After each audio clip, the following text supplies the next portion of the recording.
Okay, Bill, a brief review of what we were doing this week.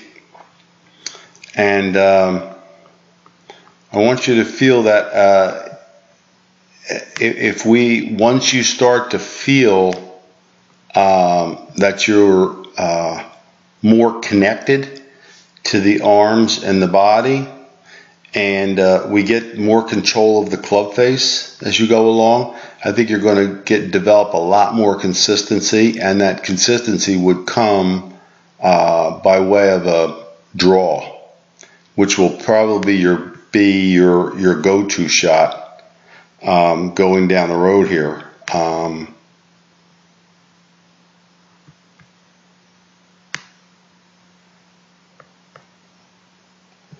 So we're already better here. See how far out this is? And this one's in there. So you're definitely moving in, as you said, sticking with the program. And I know how hard change is, but I love it when people make the effort to do it, and you clearly did. Eventually, we'll probably have your hands right back in here someplace, but that'll all be based on when we get this swing on the plane and the path that we want it. But I just wanted to see those two setups. You've got more flex to your knees, clearly. The club has come down a little bit, and you have much less of a gap in here. So that's good to see. That's really good to see. So I think you get the gist. And, it's hard to make motor skill changes. Anything you do. If you do something opposite-handed, for example, it's just difficult to get on to that feeling. But you did well. I want you to focus on, as you go back, you start to turn first. You would want to start initiating this whole thing with the shoulders and not the arms. So they'd actually be simultaneous, but for you, I would like to see the shoulders turned a little bit earlier. So by this time, you'd be pretty fully turned. Let me show you what I mean here. If I have a model that I can give you. This is another way of blending the arms with the body and connecting you a little bit. Let's see if I have a downline driver here. Okay, so your left arm is about parallel to the ground there, right? So we'll show you this way. As he's parallel to the ground, his back is almost completely to the target. His hands are more inside. So if you turn your shoulders, you're going to go more to the inside. And that's what we want. So again, right about here, you'd want to be, first of all, you'd want to get the arm on the chest, right? You want to get this guy to stay on the chest, like Rory's doing here. On the chest, the shoulders are taking this back. That's a full, almost a back to the target position already in his swing. And when you start blending that turn in there, you're going to get it in a lot better position. So you turn, and when you get the club back, you don't have to cross over the line like that. You could just get that club hands a little further behind you, and that club pointing right down here, you'd have a lot more control over it. And as you come down, you want to come down from the lowest point that you can come down.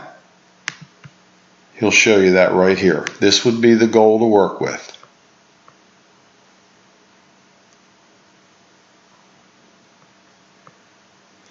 Shoulders stay closed. Look, the shoulders are staying turned. The arms are dropping way down under the right shoulder.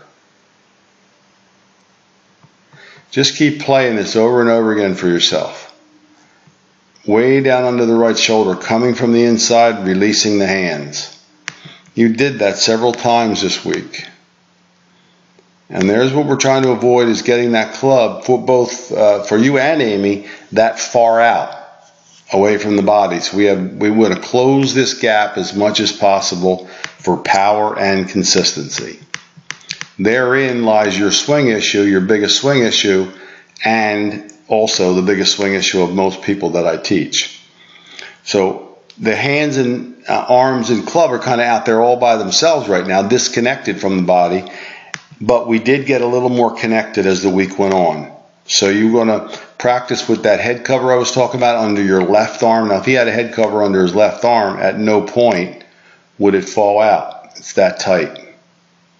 And his hands come back to impact. They're right back under his cap there as he turns through. I'm not suggesting that you try Rory's swing. He's one of the best players of the modern era. So, and he's, half of our age. But the thing about it is they point out positions. I use different models for different swings to try to get it. I want you to feel that those hands drop way down here and that club drops as much softball sort of a plane as you can get. Next video that you send me, I'm hoping to see your hands in a lot closer and the club on a lot more horizontal plane, not out so far with such a vertical plane. And that your timing will be so much better. Your synchronization of your golf swing will be so much better. You've got plenty of power. That's not your issue. As a hockey player, you have a great leg drive, great strong legs, and you can push into the ball. But we've got to connect your arms so that they pay attention, so to speak, and sync with what the rest of your body is doing. Okay? All right, good luck. It was good having you in the program, and I hope you enjoyed the week. I enjoyed having you.